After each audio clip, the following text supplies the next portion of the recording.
What's up everyone, welcome back to another video. We are on our way up to DORIFEST in Scotland. Woohoo! I've got Joe with me from Retro Race and Restore on Instagram. And we've also got Mini Joe, also known as Eddie, behind us, hiding somewhere. He's actually hiding right now. Yeah, as I said on Instagram, we're going to be doing a bit of a Q&A. You've asked us a bunch of questions. Unfortunately, I didn't ask on all social media platforms, so YouTube and TikTok. Sorry, I forgot about you. But we've still got plenty of questions anyway to go through, so let's get into it. Get the iPad out. First question from Sean Brown. What's the weirdest thing you can balance on your head, Lee? Thanks. I don't actually know. I've had a prop shaft land on my head, if that counts. I've also had a gearbox balanced on my head while we were trying to put it in the car once. But yeah, I'm not really sure. I'd have to give it a try, but there's not a huge amount in here that I can try that with right now, unfortunately. What about you? What's the weirdest thing you can balance on your head? A child. You've actually balanced a child on your head? Yeah, regularly. Okay. Yeah. I was walking around the living room yesterday with my daughter on my head. Your daughter on your head? On my head, yeah. Oh, okay. That's an interesting one. What about you, Eddie? What's the weirdest thing you can balance on your head? You might have to stick your head around a bit. And talk quite loud as well. The only thing I've ever tried is probably a book. A book? Yep. You know you're supposed to read them, not balance them on your head. It doesn't make you more intelligent doing that. I don't like reading them though. Fair enough. Just trying to absorb the information. I'm not sure that works, but anyway. Cool. Hope that answers that question. Next one from Rontech. Yeah, WRON_TEK. Any chance for more black and red merch? I don't recall ever doing any black and red merch, if I'm honest.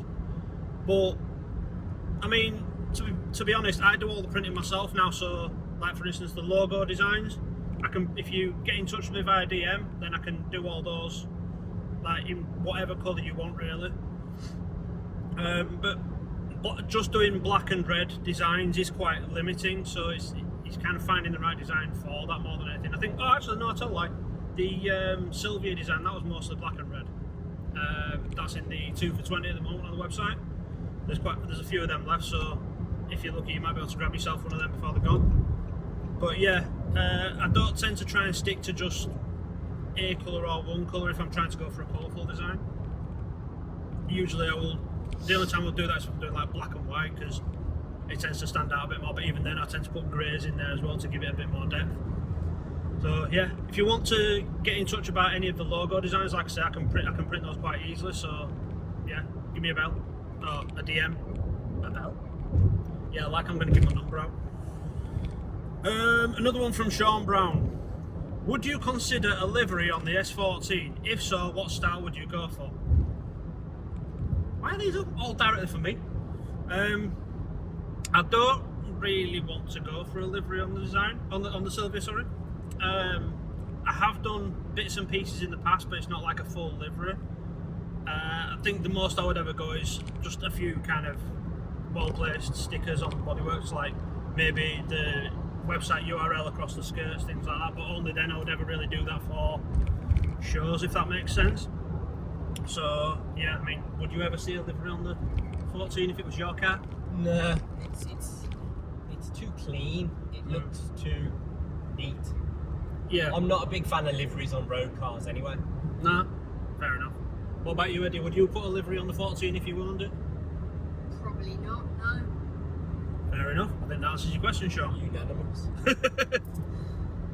To be fair, the Laurel's like the stylish drift car for me, so that's the one that's going to get all the livery and everything else and the all the cool stuff. So yeah, I think that's probably where the livery's going to live, if that makes sense. Confusable Jenks asks, favourite wheel brand and wheel style? You already know mine. Hey? You already know mine. What's that? Body Club P1s. That's a fair point. Although, very, very, very close second Equipo 5s. Yeah. Yeah, I think we agree on the Equipo 5s on that one. Buddy clubs as well. They're a really cool wheel. You've been absolutely obsessed with those for years, and you got rid of your own. They're just a wheel that, look, you could put a set on a Mondeo and they'd still look good. Yeah. You know? We have joked about putting them on your lemon. Well, yeah. If I could find them in Ford fitment, I would put some on the Focus. Yeah. But yeah, I'd say the Buddy Club P1s are a really good looking wheel. They look good on pretty much anything. For me, it's a weird one. So I used to be a massive split rim fan. I still really do like them. But more recently, I've started to go more for a monoblock wheel. So I've got obviously the Enki RPF 01s. I've absolutely loved those wheels for years. I can't remember what car it was I first saw them on, but like I just fell in love with them. The Advan RGD2s. In fact, most of the Advan monoblock range I really, really like. They're such a stylish wheel. They're simple. They're lightweight. And they're built really well. So yeah, any of the Advan monoblock wheels. If I was going to go for split rims again, possibly the Equipo 5s, or maybe a set of work VSKFs, because I've always loved those, mainly because of the Abo Moon team. So yeah, hopefully that answers that question. What about you, Eddie? I go off looks. I don't know names. Oh, okay, he goes off looks, not names. So yeah, that's that one. Next question from Sean Brown again.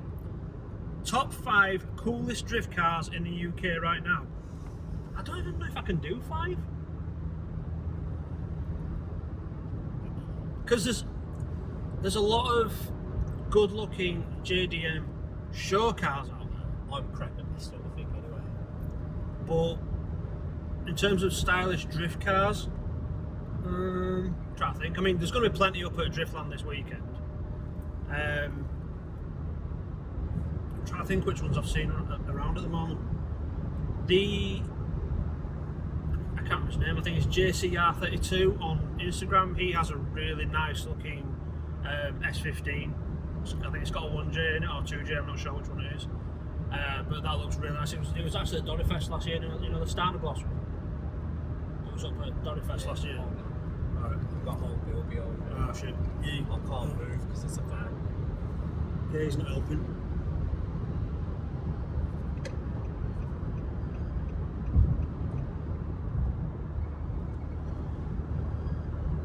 So that's good. Yeah, that's Come on. good.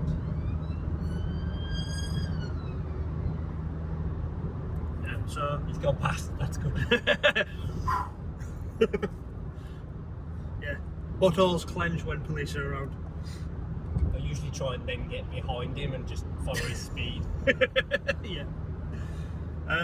Yeah, so the Starner Gloss S15, that's now got a different livery on it. That looks really cool at the moment. It went to the, did you see on any of the footage about the Euro Crew and DORIFEST? Yeah, it looked really cool there. So that's probably one of the cooler ones I've seen at the moment. As I say, there's going to be tons of stylish cars with DORIFEST this weekend, so it's difficult to pick at the moment because I don't really know the names of the drivers. Do you know what? I haven't followed UK drifting for a long time. No. Just because it kind of dropped off so much that, I don't know, in my humble opinion, like I just got sick of seeing BMWs. Yeah, I agree with you. There was nothing, no hate to BMWs, but there was nothing different. They're all just so similar. Yeah. They're almost carbon copies with different liveries on. Yeah, I mean, So I haven't followed UK drifting since COVID. yeah. I mean, it does make sense. Like, I agree with you about the BMWs. Like, there are ways of making them look good, but almost nobody who drives them in drifting, whether it's competition or otherwise, actually takes the time to make them look good. They make them purely functional, or the worst case, literally look like a banger racer. And for me, drifting's always been about style, and that's not for me. So I think there was just too many of the same car, yeah, fair so enough. it got a bit stagnant for me. Yeah. So I don't really know many UK drift cars, to be honest. No, I think that's why events like this are good, because it actually brings the stylish cars out of the woodwork. So, yeah, I don't think you've got a lot to add to that, have you, Eddie? No, I don't No. know any, to be fair. Yeah, I didn't think so. So, yeah, hope that answered your question, Sean. Not the best answer we could Probably give. doesn't, but No. there you go. Not the best answer we could give, but it's an answer. Next one is from Cat Jarvis. So, now that Retro Racing Restore has a dog, when's Death or Glory going to do dog merch? I mean, to be fair, as I mentioned before about the red and black merch, I can print pretty much any of my designs on other clothing now, because I do all the printing myself. The difficulty is getting the sizing right. So, like for his dog, I don't even think a baby's t-shirt would fit it at the moment. Like, it's no bigger than my shoe. So, unfortunately, that would be kind of difficult to do. Bigger dogs could be a bit easier because kids' clothing might work. I don't It'd be know. an interesting experiment, because you can buy hoodies for chihuahuas. Can you? Yeah, Where from? Amazon. No. If you So- buy one, I'll see about printing one. That's what I thought. If I tried to get an extra small chihuahua hoodie, Yeah. the logo would be like smaller than this one. It'd be basically the chest logo that I use. We can try it. But yeah, best bet, if you know what size to get, then I could print stuff and do it that way. But best bet is to drop me a DM and we'll sort it out that way, I think. But yeah, it's something I would like to do. But again, as I say, it's about having the demand for it. Most people, it's like kids' clothing as well. I've offered kids' clothing, I've offered women's clothing. Both times, it's fallen flat on its face because it just doesn't get the traction. So that's why all the clothing I do now is marketed as unisex. So dog clothing, if you want something, drop me a DM and we'll try and figure something out. But yeah, I can pretty much do any of my designs on anything. I might have to shrink them down a bit, but other than that, should be doable. Oh, what's going on there? Stop moving.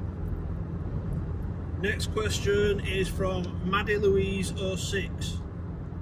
Biggest life lessons in the car community. Biggest life lessons the car community has taught you. I can't read. Don't get into drifting. Yeah, that is a pretty big one.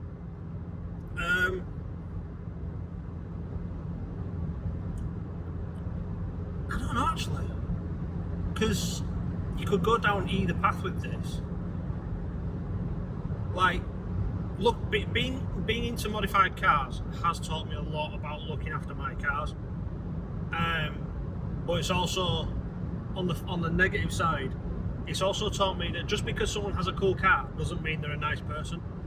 There are a lot of cunts out there, and they think they're entitled to be that way just because they have a cool car or they've spent a lot of money on a cool car. And that's, for me, that's not what the car scene's about. There are a lot of nice people out there as well, don't get me wrong, but more often than not you will tend to come across the cunts first, because the nice people are the ones that kind of hang back at the meets and things like that. So that's probably one of the things for me. Don't think somebody's cool just because they've got a cool car. Anything else? I guess. I don't know. I suppose I'm a bit more open-minded than I used to be. People are entitled to do whatever they want to their own cars. Yeah. I used, like, early days, I was like, oh shit, don't like that. Wouldn't have done that. What waste of money. No, I mean, now I guess I've just bothered less.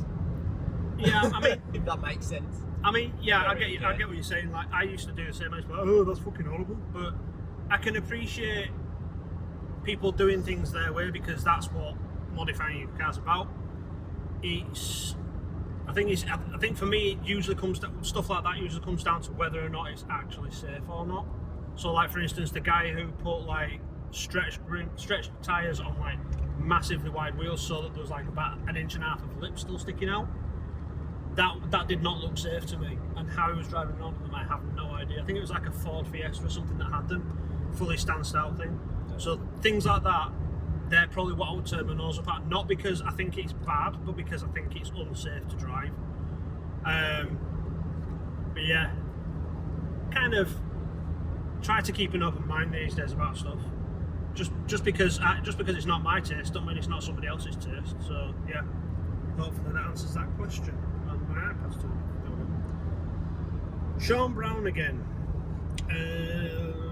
When are you bringing the S14 to an event to do a skid, or is that purely for the C33 when she's done? Now I know what Joe's going to say about this. Pretty much answered his own question there, hasn't He has a little bit, but I know what Joe's going to say about this. The S14 is purely a street car that I can take to meets and shows. That's how it's always been for me. I wouldn't mind taking it on like an open track day or something, not a drift day, but just like a normal track day, see how it fares that way. Because I've never done one of those, and I don't think the C33 would be up to it, because obviously it's set up as a drift car.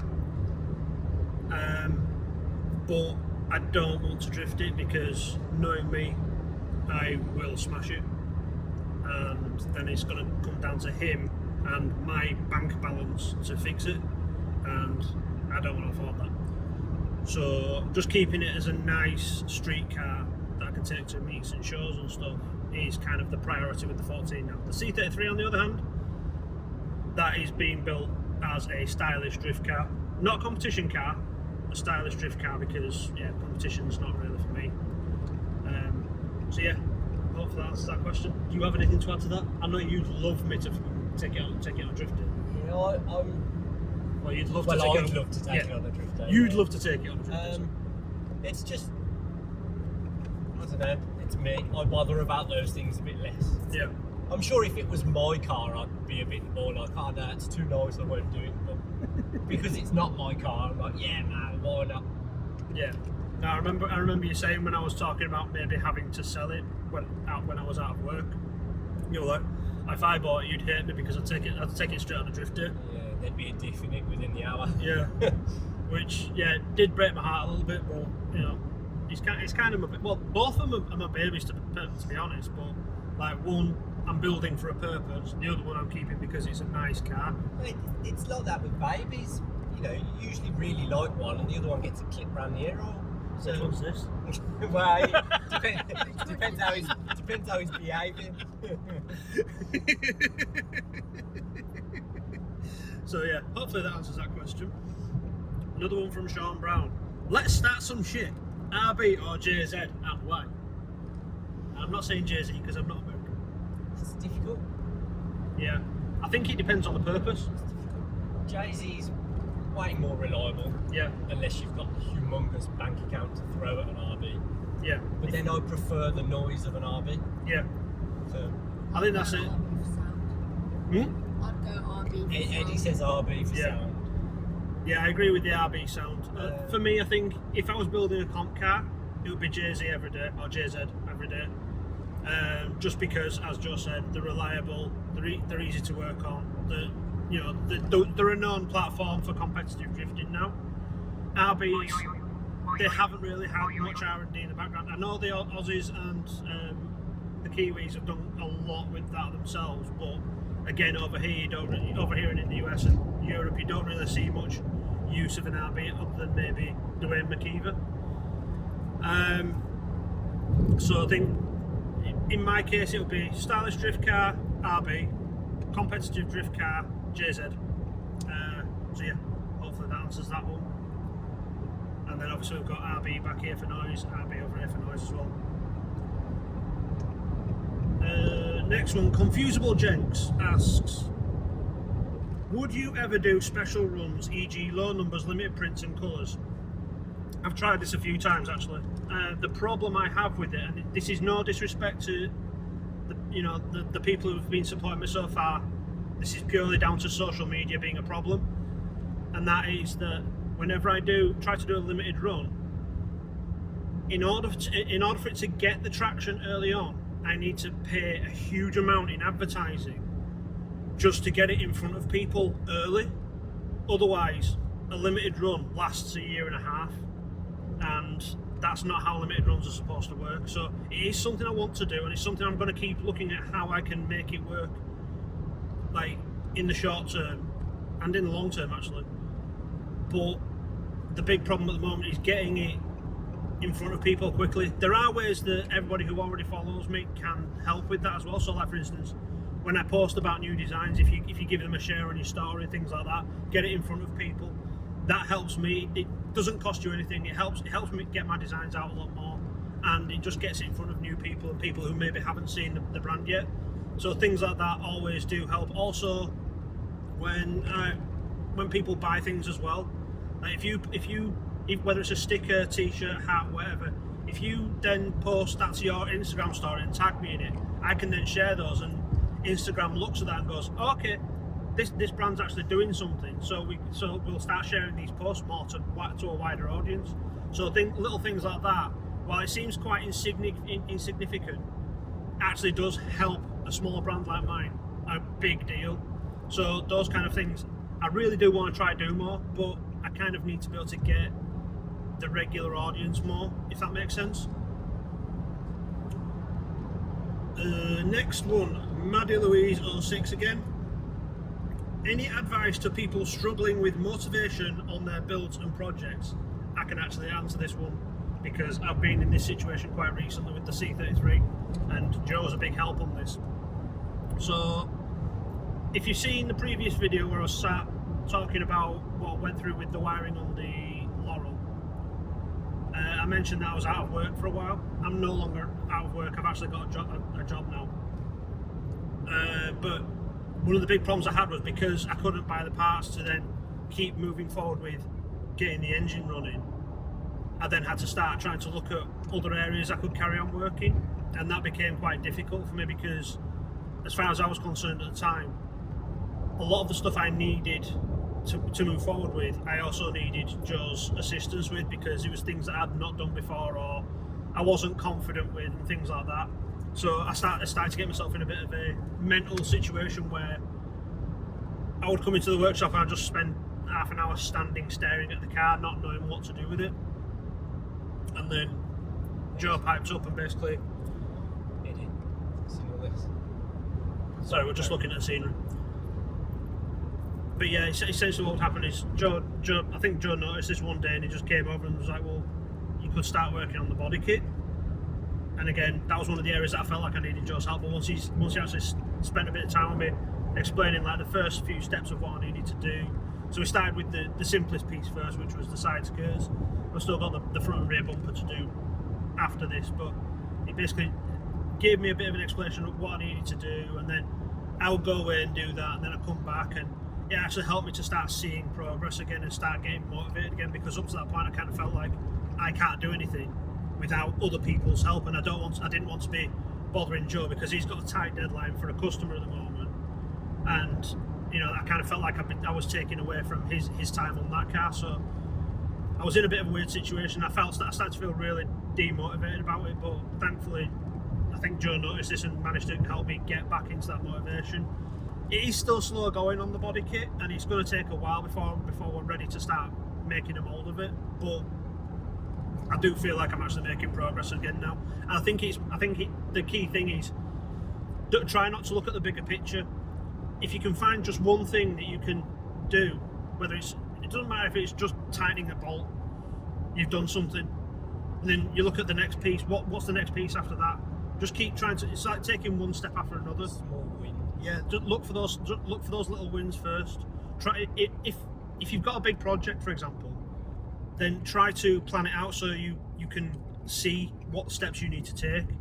Like when I started on the Laurel, I didn't plan any of it, and that probably bit me in the arse a bit. But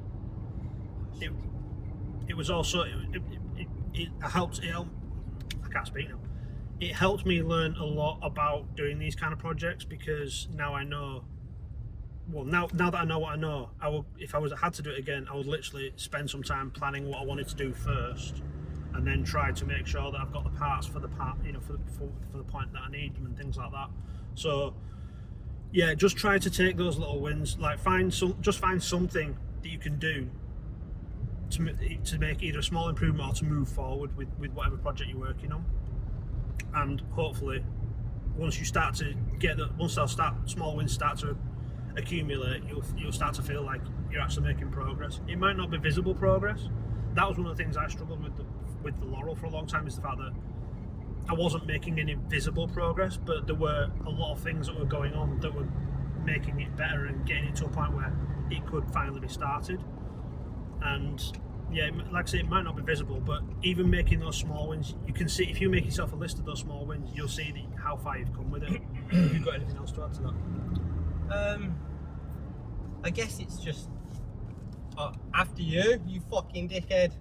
That's what I've got to add, you fucking moron. We just had a Kia Sportage dive in front of us. You're welcome as well. No, she's not bothered.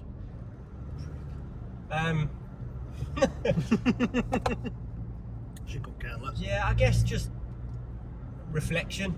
Yeah. Why? Ask yourself why are you doing it and what you enjoy about it, and just try and cling on to the why you enjoy it. Yeah. And why you're doing it.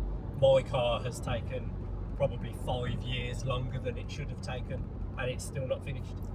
And that's a really difficult thing to get over and get past. Because every time I look at my car now, I'm like, fuck that thing. I can't be arsed. No. It's a shame because it's... Luckily, I've got the distraction of everything else. Yeah. So I'm not down on my laurels with the fucking car all the time. Yeah. But like I said before, it's those small wins. Just do little bits, chip a bit off, and planning. Planning is everything. Yeah. Even day to day with my customer stuff. If I have an unproductive day, I'll feel really rubbish about it. But the key to that is planning the day before what you're going to achieve the next day. Yeah. Definitely. And then you're buzzing when you've done it. So a little bit of planning, a little bit of reflection, and then having, people around you and stuff that can either help or just try and pick you up a little bit. Yeah. Always useful. And I would also add to that that don't feel bad if you have to if you feel like you're taking a break from the project as well. Like sometimes you might need a break to be able to rethink what you're doing, or it might be when you're doing something else, you suddenly realise, actually I can do this way and I'll still get the same results. So if you feel like you're completely stuck, take a step back for a day or two, just do something else, because usually you'll find that once you focus on something completely different, your brain will suddenly figure out what you need to do next and how to move forward with it. So don't feel bad for taking breaks on things as well. Obviously, if that break tends to last like a year, 2 years, then maybe rethink what you're doing.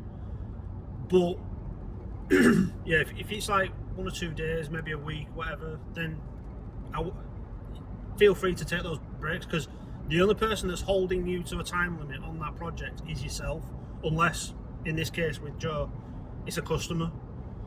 But that's different. Yeah, but that is a completely different thing. So, don't feel like you have to put pressure on yourself to do something every time. I've had days where I've gone up to a workshop, spent about 20 minutes there, gone, I don't know what I'm doing, and then I've gone home again.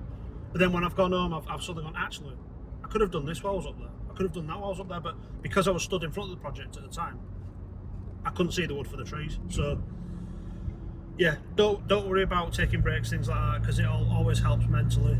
But yeah, as Joe said, like planning, reflection, all those little things help, and just trying to find the tiniest win. Doesn't have to be big wins all the time.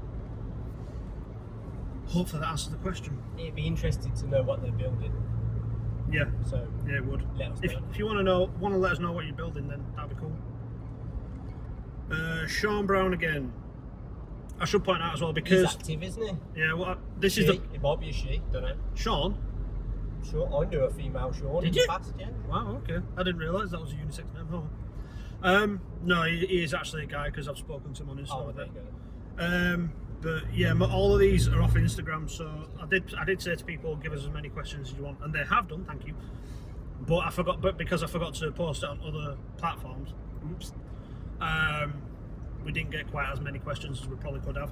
So yeah, I'm going through pretty much all the questions we have.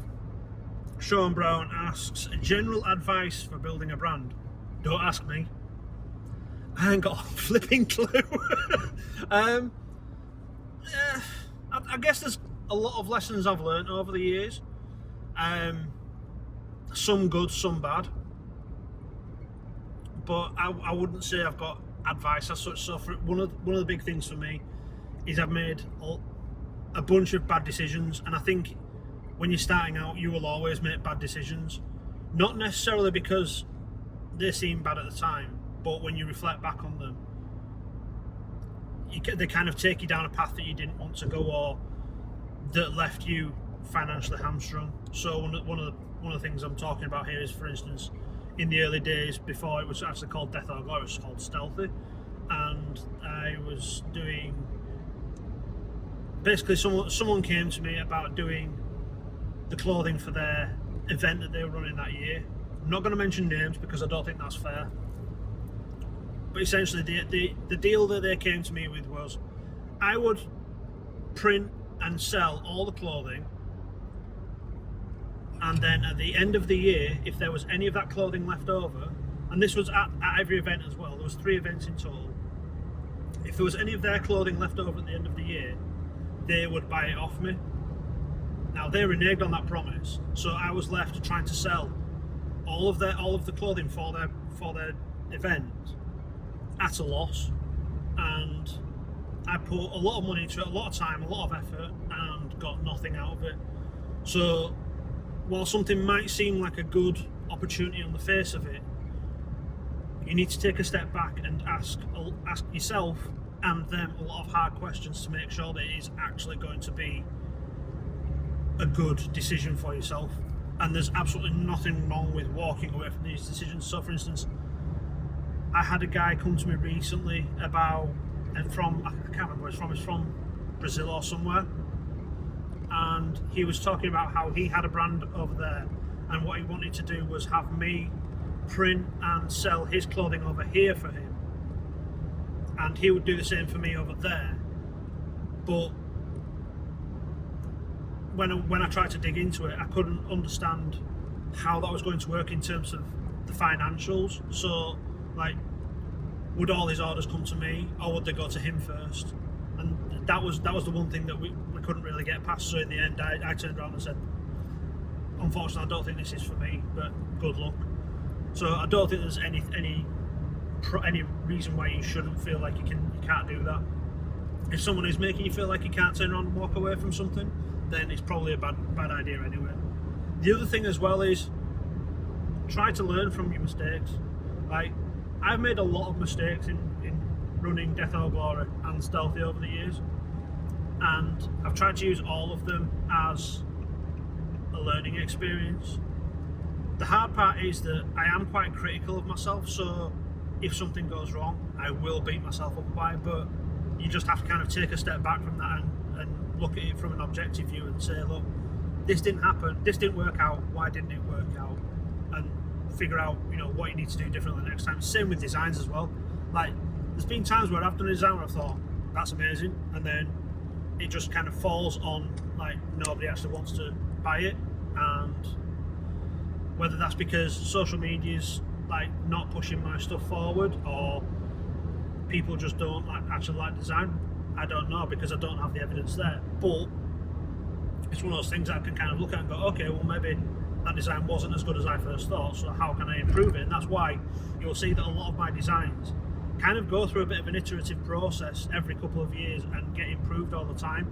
The main ones and this comes back to the limited run ones actually, so every Halloween period I tend to release like limited run Halloween designs, and I've been running the same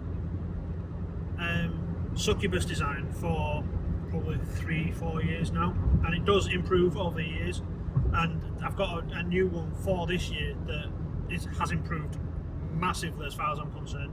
Also Pumpkinhead as well, he was a new addition last year, he's coming back this year, and again that one looks properly badass now in my opinion. I do have an idea for one more, whether I actually get to do it before the time, I don't know, but we'll see. But yeah, things like that, because I can always look back on my work and sit and say, well, actually, that's probably not my best work, so that's probably why it hasn't done as well as it could. I can keep iterating over them and keep improving them and then keep bringing them forward. So things like that as well. Don't feel like because something's flopped, it's a complete flop. It might be that it just needs reworking. Hopefully that answers the question.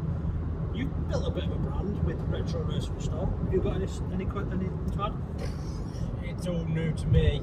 I mean, I was quite lucky to have a group of people around me that already needed things doing. Yeah, and a knobhead to do your logo for you. Yeah. It's, in my opinion, it's reach. Yeah. If you're not reaching people, you won't make any sales. No, that's true. Whether it's selling t-shirts or building cars. Yeah. The big so problem. it's focusing on getting that reach and giving people things to see. Yeah. You know, people to steal a phrase from my wife, people buy from people. Yeah. So they need to know who you are, they need to see what you do, and they need to know where you are to get it from. Yeah, that's So true. it's just building that reach, really, which unfortunately social media at the moment tends to sort of steal away from people instead of promote. Yeah, this is the thing. So it's difficult. We're in very different times. Once upon a time, you could build a website and people would just find you that way. Yeah. But less and less people are having websites, and more people are running their businesses through socials. Yeah. But they're all hindered by the rules and regulations of socials. Yeah. So I mean, that's it. I mean, that those are my thoughts on the matter. I can't give you much advice, but those are my thoughts. Yeah, I mean, you're right about the social media thing, because if you remember when I first started Stealthy back in like 2013, I put up the Facebook page and the Instagram, and within 3 months, it'd gone from like 100 followers to, I think it was 3,000, and I haven't really done much. I had like one t-shirt design, one sticker design, and that was it. Now, I can barely get 10 people viewing a design when I put it out, unless I actually pay for the advertising on it, which is really bad, because I think Instagram has 5,000 followers at the moment, and yet I'm probably reaching a fifth of that, if that, unless I actually pay for advertising. So it's a really tricky one at the moment.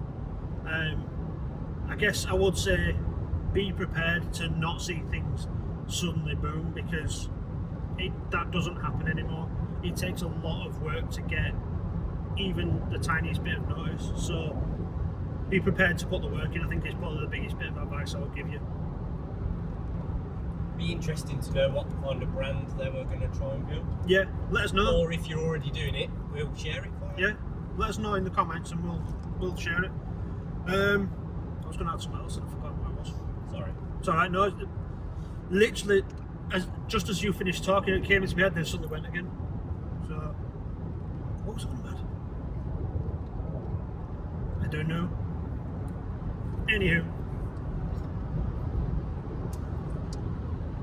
another one from Cat Jarvis. Why the pink hair? What colour would you like to do next if you change it? Why not? American car, Eddie. Oh yeah. No way. Sorry, we were playing in-car bingo, and that was one of them. Yeah. He picked all the cars we had to find, and American car was one of them. Why the pink hair? Because aside from black, pink and purple are my favourite colours. And I know there's going to be people going, oh, my boy likes pink. But guess what? Pink was actually originally a boy's colour.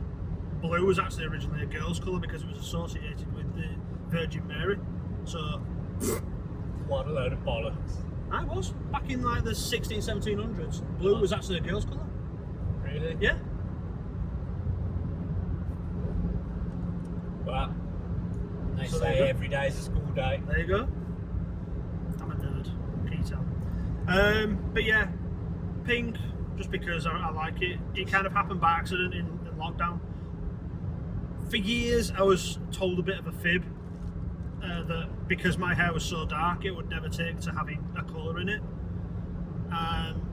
So kind of like that. This was in my teens, so I never did it. And then lockdown came, and I was like, kind of like, actually, I'm bored. I want to do something. So I went and got some bleach and some hair dye, and started messing with my hair, and it worked.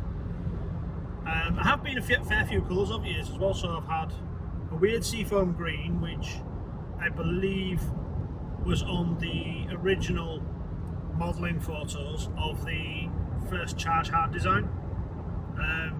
Yes, that's me in those photos, and I don't like them, but it was what I had to do. But yeah, the seafoam green was quite cool. I've had purple, I've had blue, I've had like a really bright green as well. That didn't look good. That's why it got dyed over really quickly. I don't know what I tend to just kind of keep moving between pink and purple, to be honest. So probably purple next. Maybe not. Who knows? But yeah. Leopard print. I think I used to know someone who had that, but it was like a shaved head. Really? Yeah, I think that's the only way you can really do that. Otherwise, if I did it on this, it would look stupid. So I'd need to shave my head to do that. But yeah, I'm not really sure, to be honest. Maybe I'll find another colour. Who knows? There's many of them. There are. There's an entire rainbow out there.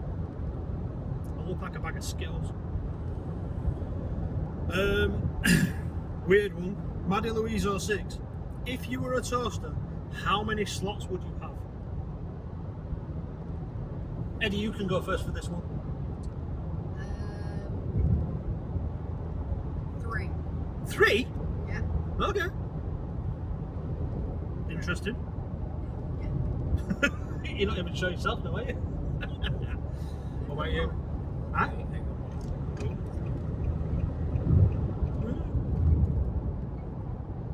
Motherfucker wouldn't let me in. Probably not even fucking watching road, that's why. It's a lane closure. I'm indicating across and he's fucking pulling up alongside me. Yeah, well, he's got brakes. You can use them. Sorry, carry on. 2 slots for me. 2 slots? Yeah. Okay. 4 pieces of toast is just gluttony. Nobody needs 4 pieces of toast. I have 4 pieces. Actually, I used to have 3. Greedy bastard. No. I'm not greedy. I'm just a hungry boy, that's all. I'd probably go 4. Because, like I said, I usually have 4. Especially if I'm having beans on toast. Because I have 4 then, because then I can mop up the sauce afterwards.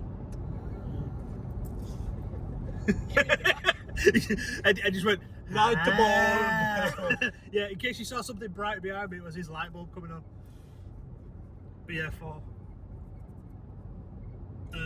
Okay, next question. That was a quick one. Sean Brown again. Any advice for getting into graphic design? What apps for iPad? Well, you can't answer this because you don't draw. That's all you, that is. This is all me, unfortunately. So, I'd say just do it. Like, just draw. I mean, if you saw some of the earliest things that I was kind of putting out there, compared to what I'm putting out now, even I say the crap. But, yeah, just do it. Fundamentally, drawing is a skill, isn't it? Yeah. And skills are a repetitive thing. Yeah. It's one of those, I can't speak. Put my teeth back in. It's one of those 10,000 hours things. So there's an idea that it takes you 10,000 hours to master any skill. I wouldn't say it necessarily takes you 10,000 hours, but there is some truth in it, in that the more you do it, the better you get. And it depends on how far you want to go with it.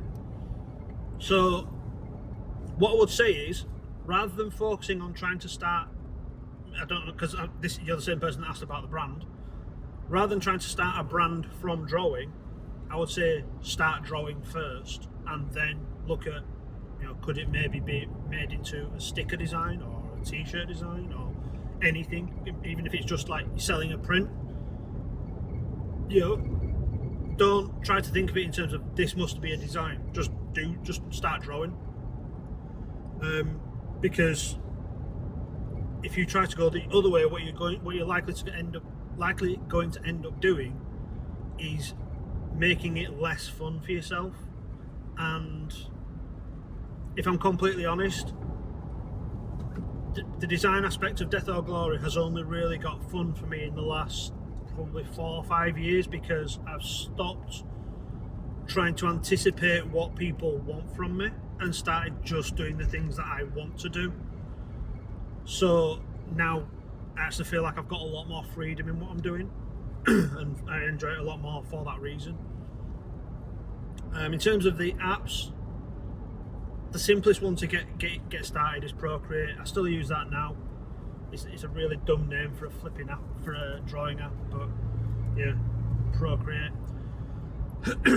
The other thing, if you're looking at maybe making what are called vectorized images for designs, which is generally how you produce like high quality stuff, then you probably need to use something like Illustrator as well. But you can produce print ready designs in Procreate, no problem. You just need to get used to the different pens and things it gives you in that application.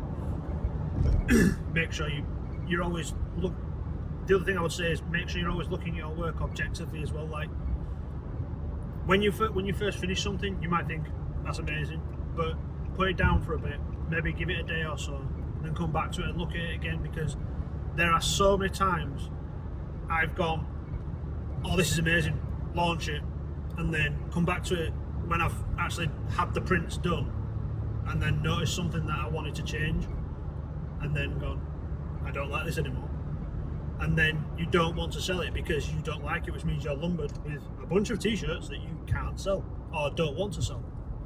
So just keep looking at things until you can say, I'm absolutely happy with this. But again, that falls into the brand side of things. But it does work with just drawing as well. Like I've done a drawing recently that I don't even know if I'm going to release, and I've been using it all over. Like it's now my avatar on most things, but like the number of times I've come back to it and gone, actually, I've missed this, I've missed that, I didn't colour that in, that line looks wrong. And even now, even though it's still my avatar on pretty much everything on my personal side, I'm still changing it. So yeah, don't be scared to change things if you don't like them. I guess there's no rush. No, exactly. That's pretty much put it in a nutshell. So he's wrapped aligned it and then roller painted it. It looks horrible. It looks like that stuff they put on the side of a fucking council house. Yeah, what's it called? Spackle. Sorry, there's a caddy van next to us, and it looks absolutely horrendous. Hey, we're supposed to be being open-minded, remember? I know, but that like I said, there's a Ferrari coming up alongside me. Yeah, Ferrari of that. What's that? I don't know. Ferraris. 458. 458 apparently. Yeah. It's not very loud, is it? No.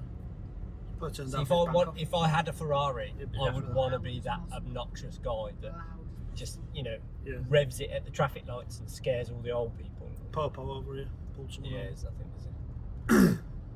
But yeah, just don't feel like you have to rush yourself, I guess. Don't feel like you have to release something. Like, even if you just started an Instagram and started posting your pictures on there that you draw, you don't have to actually release them as designs if you're doing a brand. Just start releasing them as drawings to start with, and go from there. But just make sure you have fun with it more than anything else. Art is supposed to be about, having fun and expression. So just do that. Hopefully that answers that question, and I haven't waffled too much. Confusable Jenks asks, what's the end goal for Death or Glory? In shops or online only? End goal, I mean, if I could make it a solid part-time business, then I'll be happy at this point. The problem I've had in the past is I always have plans to do things with Death or Glory, but then life gets in the way. So like for instance, beginning of this year, I wanted to do all of the Drift League events. I wanted to go to DORIFEST, which we are doing, and I wanted to do a bunch of other like smaller shows, because I have had people approach me about doing shows, but I just haven't been able to afford to do them. The problem with that is, at the start of this year, I got made redundant, so I've had no money coming in. I have been trying to push Death or Glory as much as possible, but again, to do that, I need money because I've got to be able to pay for advertising and things like that. So I do really want to keep pushing things forward. And again, as I said before, there are ways that general public can help push the brand forward with me as well. As I said, like you can share your post, share the things you bought with on Instagram. I can then share those, and it creates what's called user-generated content. There's also, you know, I forgot what else I've said, but essentially there are plenty of ways that, you know, people can help with that. Sharing, the other one was sharing posts, like sharing my posts when I drop something, or when I post about an upcoming design, things like that, just to kind of get the interest out there. Well, yeah, the main thing at the moment for me is getting it to a point where I feel like I can actually start taking a wage from it, which I'm not doing at the moment. Like every single penny that I make through doing Death or Glory goes straight back into Death or Glory. So I don't take any money from it at the moment. And even if it was only a part-time wage, like that would be really nice for me. But it's taking a lot of work to get there, unfortunately. Whether or not I'd want to go into shops with it, I'm not sure.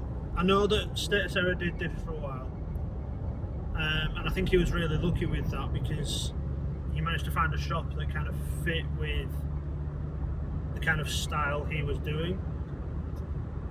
But I'm not sure there's going to be any shops out there. Bless you. I'm not sure there's going to be any shops out there that want a kind of anime / tattoo / alternative style car brand, if that makes sense. What you do is win the lottery and open your own shop. Yeah, that could be one way of doing it, but again, I need to win the lottery first. So yeah, I think at least for the short term, it's definitely going to be staying primarily online because it's the easiest way for me to keep pushing it without any major risks, if that makes sense. So yeah, hopefully that answers your question. Just trying to think now if there's anything else I want to add to that. Just keep supporting it, please. Thank you. Thank you to everyone who's supported me so far because it means so much. Next question. Maddie Louise again. Any advice to... Oh, we've had that one already. Okay, we'll skip that one. Sean Brown. What advice would you give to someone looking to get into drift media? No clue, because I'm not in drift media.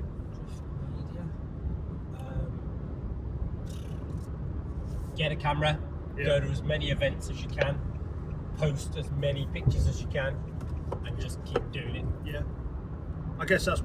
Apply for media passes at competitive events. Yeah. Go to car shows. Not even competitive, because you could do it like the practice days as well. Yeah, but you have to apply for media for that, for competitive events. Oh, too, yeah. is what I mean. Just do. Yeah. Because it's so easy to just post pictures. Yeah. I mean, to be able to post once a day is exactly what Instagram wants from people. So if you can go and take hundreds of pictures from a drift event, Yeah. you've got enough stock there to post every day. Yeah. I would absolutely agree with that. I know Blackett do quite well for selling pictures back to people. Yeah. But if it was just like a media exposure thing, then it's just do as much as you physically can. Yeah. Because all it's going to cost you is an event entry fee. Yeah. You own the camera. Instagram's free to a certain extent. I mean, the other thing as well is when you're doing those events, try to get the Instagram names of the people you're taking the pictures of, so that when you're posting the pictures, you can actually tag them in it, because then they will share those pictures as well, and it will create a bigger reach. So obviously there's that networking side of things that you should always try to focus on. Again, this is something that we were talking about earlier about Joe's business as well, as that networking side of things. I think you need, even as someone, I'm very much an introvert. I don't like talking to people, but going to these events and trading forces me to put myself in a position where I have to talk to people and I have to interact with people and come out of my shell a bit more. So it does help, but it's that initial thing of pushing yourself out there to start with that's the difficult part. So I would absolutely say try to do it, even if it's at the smallest drift event you go to and there's like 10 people there. Just try to talk to the people there. Try to get their, even if it's just getting their Instagram usernames and posting the And pictures. likewise, giving your Instagram Yeah. username out to people. Yeah, that as well. I've taken pictures of you today. Here's my card. Check the Instagram for your Yeah. pictures. Again, if you're not wanting to go up and ask people for their Instagram handle, you can always do it that way as well. Just give them a card Because and then tell them to check. you've got traffic coming to you then. Yeah. Which is, at the end of the day, what you want, isn't it? Yeah, absolutely. So there are things you can do. I wouldn't know how far to go with giving advice on this because I wouldn't say we're in the drift media. You wanted to do that, didn't you? Me, yeah. Yeah, get a camera and go to events and stuff. Yeah. And Do start posting it. But you don't even need to get a camera, just use your phone. Yeah.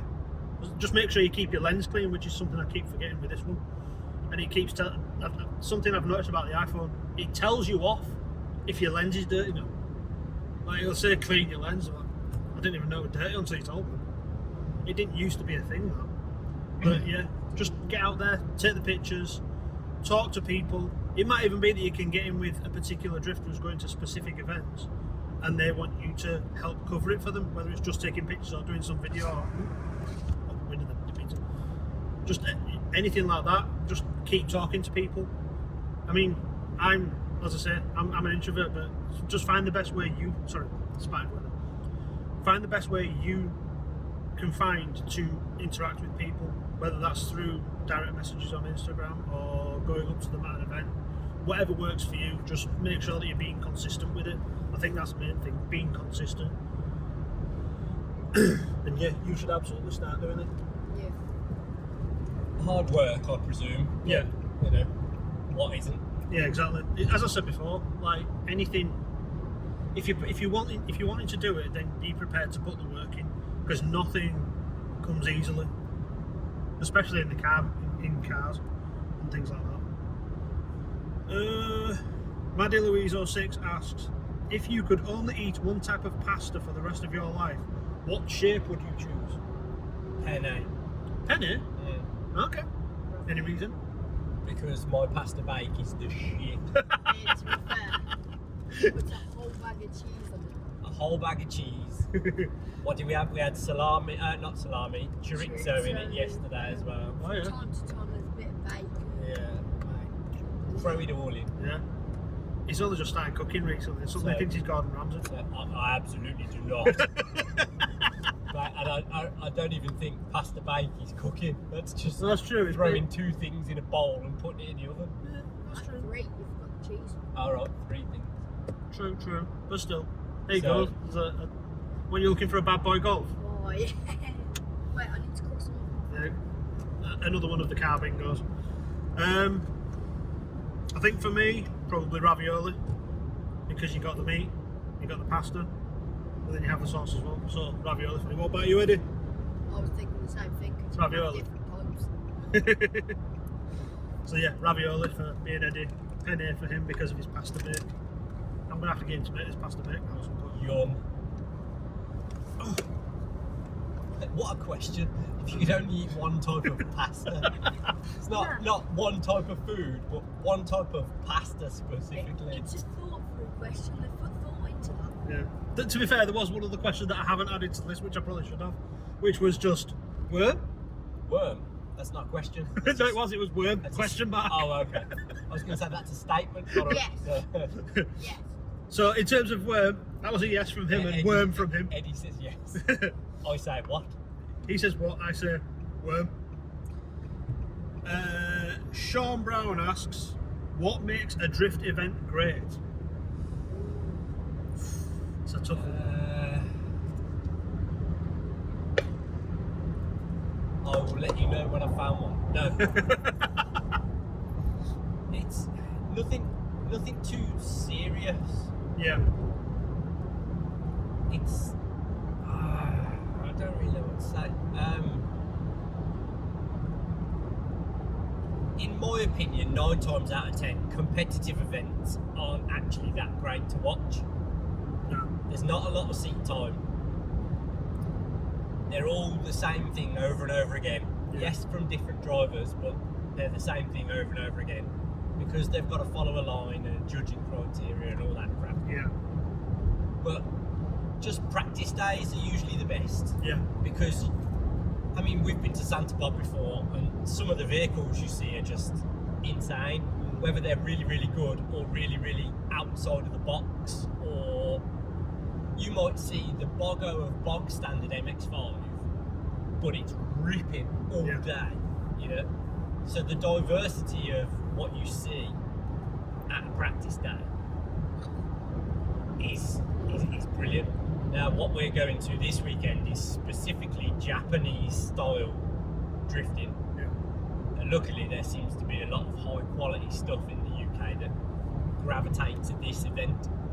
We came last year. A, the weather was fantastic. B, the driving was fantastic. And C, the cars were of a fantastic level of amazingness. So, yeah, I would, if you want to enjoy a drifting event, I would steer clear of competitive stuff. Not to take away from competition, but as a spectator, unless you go to Mondello to watch Drift Masters, it's not actually that fantastic. I mean, and I've been on both sides of the fence of competition. You I've driven them and I've watched them. And for me personally, they were crap on both sides. I think for me, again, it is a bit of a difficult one because I don't want to feel like I'm putting a downer on things, but it's the atmosphere. Like there's been times where I've had to go to drift events on my own. Like Joe hasn't been able to come because of work. Nobody else has been able to come with me, so I've literally gone on my own just because I booked it and I want to go. And sometimes you'll turn up and there'll be people that just start talking to you straight away. Other times you'll be there all day and not a single person other than the marshals say a word to you. And I think it's about the atmosphere more than anything else. Like, there are times where people seem to have a stick up their ass about something, so because you turn up on your own and you're doing your own thing and you're just kind of going out there and doing it, they don't want to come and talk to you. Likewise, they'll give out an aura that they don't want you to go talk to them as well. So there was I can't remember which event it was, but I remember there was one specific event at Teesside. I went on my own and there was a bunch of guys pitting right next to me. They were all having a laugh and stuff, but then I was kind of sat nearby, like having a bit of a break, and one of them made a jokey comment, and I kind of looked over, and as soon as I looked over, I wasn't looking over because like I was angry at them or anything like that. I was looking over because I was smiling because I actually agreed with what one of them said, but as soon as I looked over there smiling, they all kind of shut down and walked away, and it was kind of like, have I done something wrong by smiling? So I think for me, the best types of events are the ones where people actually, you can actually have a conversation with people, you can actually learn from people. Like, this is one of the reasons why I like going to events with Joe specifically, because as he said, he's been in competitive drifting, he's been drifting for a long fucking time now, and I can learn so much from him. Even I've been into drifting for a long fucking time. Alright, so your car's been off the road for a long time, fair enough. I've not driven drifting for a long time. It's much better to go and have a good atmosphere there, if that makes sense, when you've got people who you can talk to and you can have a laugh with and just basically relax around. When you're there and it feels like everything's very stressful, then it ruins the day for me. On the other side of things, like Joe said about spectating, the best events I've been to for spectating were the ones where it wasn't actually a competition. So like we went to one of the Drift Games bashes in Ireland, and that was probably one of the most amazing events I've been to as a spectator for a long time, because the Irish drivers are just insane and they were just doing mad stuff all day. I think I remember at one point one of them did a 360 right from the stand we were in through a puddle and carried on going. And like I said earlier, like in cars you wouldn't even thought about. Yeah. You know? Like you get all sorts. So, and then we've been to Mondello for a competitive event, and it was much harder to get what we got out of just a bash. Yeah. Because the amount of people that were there, you were in the grandstand, you couldn't see properly, and you know. Yeah, definitely. I mean, they've both got their merits. Yeah. But I feel like it's much cooler at that kind of grassrootsy sort of practice day. Yeah. Yeah, I think as I said, for me it's about the atmosphere as well when it comes to like actually going to like drift yourself. If the atmosphere feels off, then it kind of makes you tense up, and then you don't feel like you feel like you're being watched all the time. So that's probably just a personal thing on me. Like, is this the same guy who was talking about drift media? yes, Yeah. Just go to loads of different ones, dude, and you'll be able to experience the different types of atmosphere that you get. Yeah, exactly. At all of them. Yeah, you will find. To be fair, and I'm probably being a lot hard.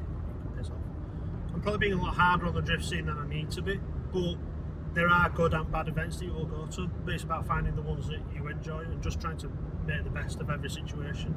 As I said, and it depends what you're into as well.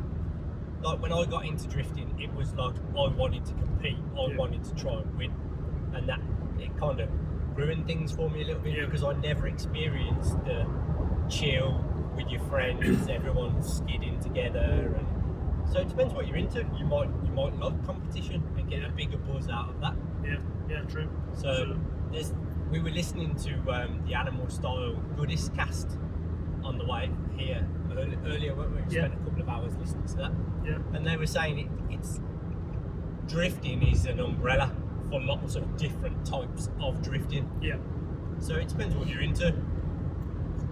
You might go to a grassroots practice day that I've just told you I thought was fantastic and not get what you want from it. Yeah, that's true. So, I mean, I guess from a drift media perspective, you might find that you do get some good things from practice days, but you might find that you get your best work from, competitive drifting, because obviously high horsepower cars, more spectacle, but then at the same time, we've been to Teesside days where I think there was one where we were both just sat on the bank watching for a good couple of hours. Get to DORIFEST. If you want to go to a good event, go to DORIFEST. I think it's coming this weekend. Good. But yeah, DORIFEST is definitely a good one to check out. But yeah, just try and get to as many events as you can. You'll figure it out for yourself what the good and bad are, and who to stay clear of, and who will kind of welcome you in. But again, I guess going back to what I was saying about like events where people kind of shut you out, I can kind of see why it could happen, because like from my own mental health perspective, like anxiety can play a big part in it when there's new people there or somebody you don't really know. I tend to shut down as well. I try not to because it's something I'm trying to work on, but I can understand why people might do that. So if that's why it is, then fair enough. But it just kind of makes it feel a bit. It kind of adds a stress to the day, if that makes sense. When all you really want to do is kind of just relax. So yeah, just to finish off on that one really. Confusable Jenks asks, all-time favourite drift video, short or full length?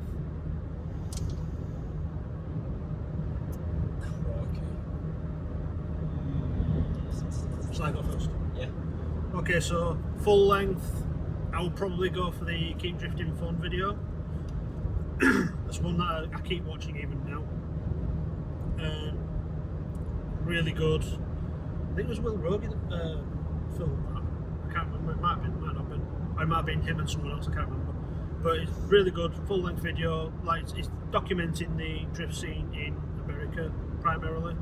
It's got FD drivers. It's got grassroots drivers, and yeah, it's just a really good video of them talking about how they got into drifting and what drifting is to them and things like that. People who run the events there and things like that. Drift culture sticker. Oh yeah. So for me, that's a really good full length one. If I was going to go for shorts, then it would probably be the Animal Style parking lot one, because that one really stood out to me as like just a really good short video.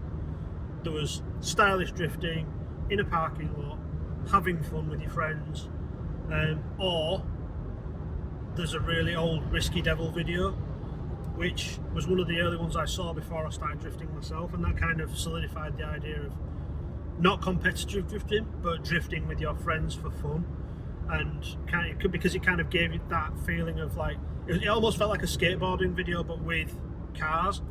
So for me, that one always stands out as like one of the best ones for me because it just kind of felt like what I was used to already in terms of skateboarding and things like that. What's yours? I don't know.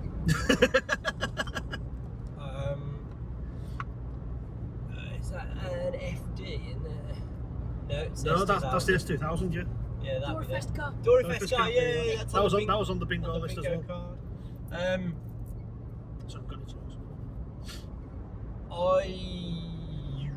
I enjoyed the Toge Heroes video from like fucking 12 years ago. Yeah, the first one was good. The second one, not so No, much. yeah. It kind of went Considering halfway it through. took me like 3 years to do the second one. It was a bit naff. I don't think it ever actually properly got finished, though, did it? I have no idea.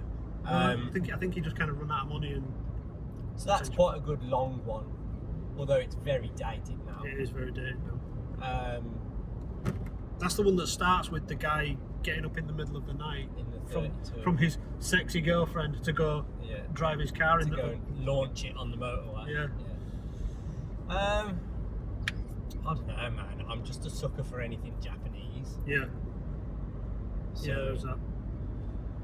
it's, I don't have any The Gunzai videos are always good to watch. specifically go and watch that video. No. I think I stick with the Risky Devil and the Animal Style. Well, those three that I mentioned because they were all ones that I saw quite well, except for Animal Style that came quite later on. But Keep Drifting and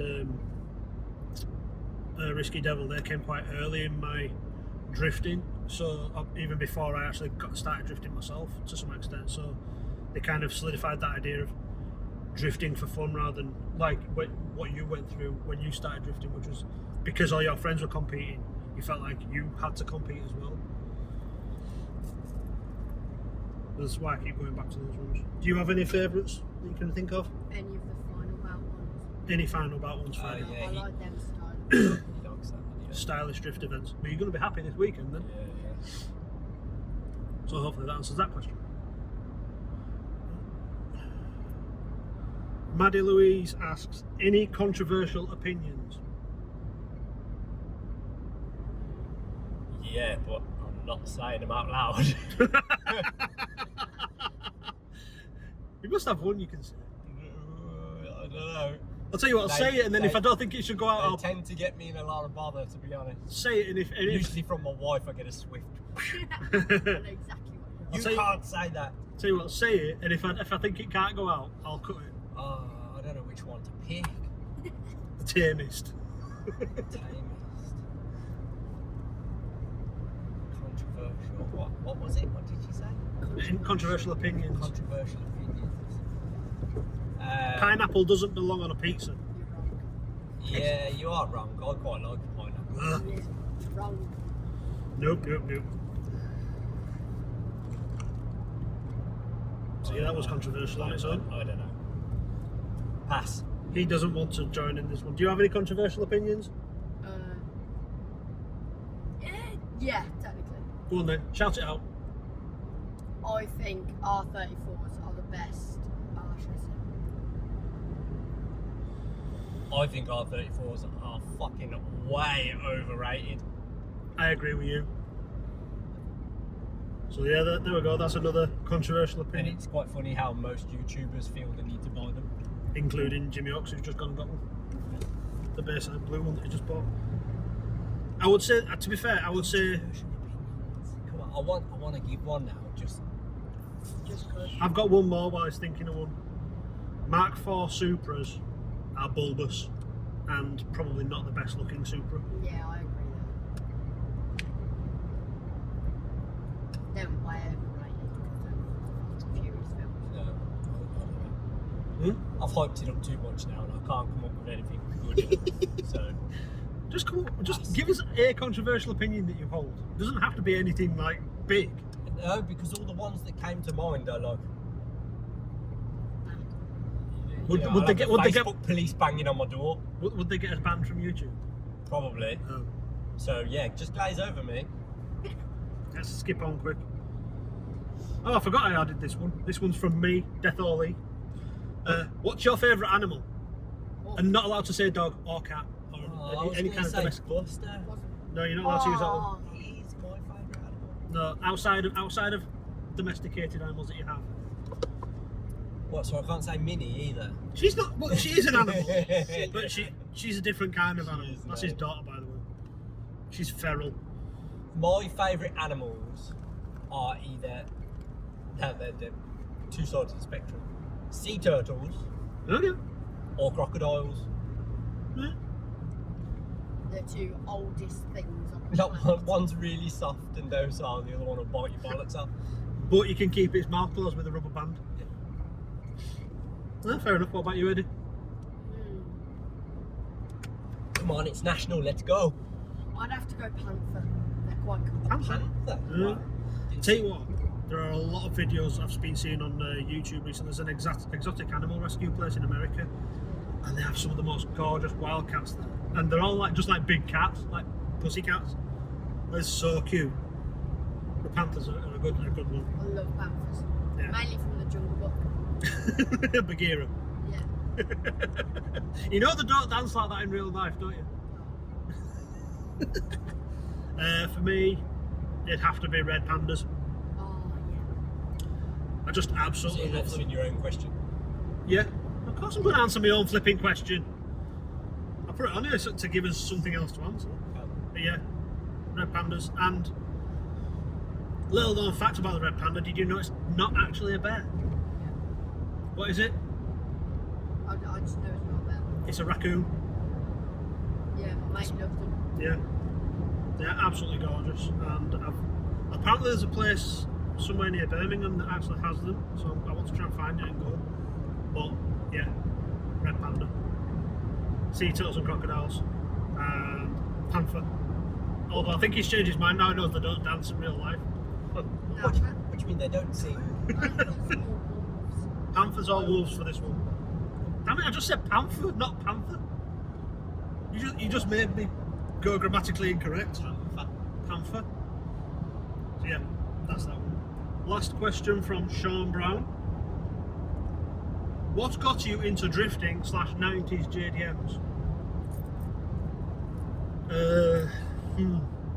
was always a Subaru Impreza fan, Yeah.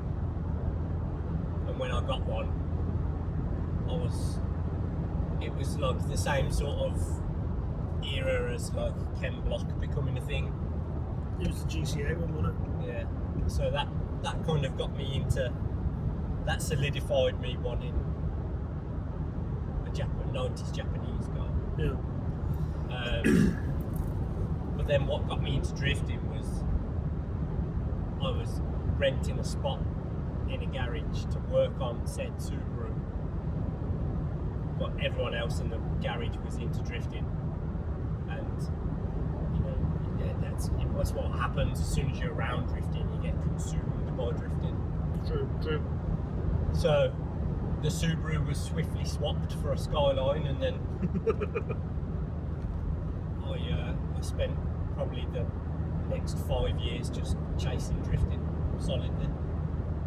Yeah, that's fair enough. For me, I was into cars from quite a young age. Like I remember buying like Max Power magazine and things like that before I could even drive. It was like I'd go through all the Pictures of the catalogues. boobies. Well, funnily enough, I'd skip past them. Oh wow. I'd skip straight to the catalogues at the back and like be looking at all the different parts I get. Because for a long time I wanted a Escort RS Turbo or a Cosworth. Obviously, being 15, would never be able to afford one of those. But I just used to love like looking at them and like trying to plan out what I would do for mine and things like that. And then when I finally started driving at the age of 24, my first car was a Corsa, which not to write home about. It's not too far removed from an Escort Cosworth. I don't know. It looked like a silver potato. And then after a few years of driving that around, I started looking at like Japanese cars, not really knowing like there was a Japanese scene as such. And I was working at this company at the time, and I kept the boss made out that he was like into cars and things like that. So I'd go to him and ask him about different cars I was interested in. So I think one of the ones I was looking at was an Evo 4 or 5, and he was like, don't buy that unless you want to be replacing the engine every 5,000 miles. That doesn't sound like fun, so no, I don't want to do that. Then there was a Subaru. It was like, he just mentioned one word, head gaskets. I was like, okay, maybe not them. See, I beat the piss out of mine and never did head gasket. No. I think if they're left in a stock format, you can beat the piss out of them. It's when people start pushing them too far without doing all the extra pieces to kind of keep it stable, that it becomes a problem. And also, the guy who was talking out of it butthole about the Evo as well. So obviously, they do need a full service every 5,000 miles, but you can drive them on the same engine for a long time, as long as the engine's looked after. Have we found an orange car yet? Because there's one there. I don't know what it is. I don't know what that is. We've already found one. Apparently, yeah. And then I started looking at UK spec 200SX S14s. Is that Escort? No, that's one of those Alpha things, isn't it? Yeah, the little. Yeah, Yeah, that's a little Alpha. Alpha. I can't remember what it's called now. So I'm just trying to figure out what this car is. I've got it That's a on. Fulvia, Lancia Fulvia. Sorry, so, yeah, it's the same platform. I've got it on Forza. I've got it on Forza. So yeah, I started looking at UK spec 200SXs. I was so close to getting one in my favourite colour, which is the Fuchsia Pearl. And then one of my friends who's into motorbikes, he messaged me one day saying, do you know anyone that wants an MR2? I was like, maybe. So went to his house, took his MR2 for a test drive, and he knew that I'd have to sell the Corsa in order to get the MR2. So he proposed a straight swap. So I got my first JDM car, which wasn't actually a JDM car, it wasn't a UK MR2. Like, you were definitely better off in that deal than he was. I know, well, they just wanted it as a... So the story was, he bought that car the winter before as a grocery getter for him and his wife. She hated it because obviously it's rear wheel drive. You can't fit any groceries in it. Well, you can because it's got quite a decent boot. Yeah, the Mark II MR2 has a boot behind the engine, Oh, okay. and you can fit stuff in the footwell and behind the seats. Yeah, that sounds But really she just didn't like it practical. because it kept going sideways in the ice, because they lived up on the hills in Yorkshire. Right. So it wasn't the best idea. He bought it because the kid in him was like, yes. She hated it because no, she didn't like going sideways in the ice and snow. So then spring came round, he was forced to sell it, and then we did the deal where I got the MR2, he got the Corsa, and yeah, that was like my first toe dip into the JDM life. And it was kind of from the point I got that car onwards that I started really diving in. So I've just seen what looked like, was that a BMW or a... Wheels exploded. Yeah, one of the wheels has exploded on a BMW. Who did? Yeah, that was kind of the point where I started really digging into the JDM kind of car culture. So when I got that car, spent a bit of time around the MR2 owners clubs. Not for me at all. Then I joined JPOC, which he was a member of. That's how I met him. And then used to go to the shows with them a lot, and they used to do something called Race Wars as well, which was like a charity event they run. So I used to hire out a drag strip, an airstrip, and I just raced the cars and went down it all day, which was loads of fun. So from there, kind of started digging into it a lot more, looking into the cars that people had in the club and things like that, talking to them about it, and nerding out basically. So yeah, that's pretty much how I got into it. Was that a question? Yeah. What about you, Eddie? How did you get into it? I thought so. in case Dad's forced him into it. you didn't hear that, he said, Dad. So, yeah, that's all of the questions from you guys. Thank you very much for your questions. Do any of you have any questions you want to answer that you want to ask the rest of us? Are we there yet? Are we there yet? No. Oh, Just We've got- less than 2 hours. I've got another 114 miles to go. You got any questions? not that I can think of. Right, okay. Well then, in that case, that's everything from us. I'll try and put some clips in of the event, but enjoy and a goodbye.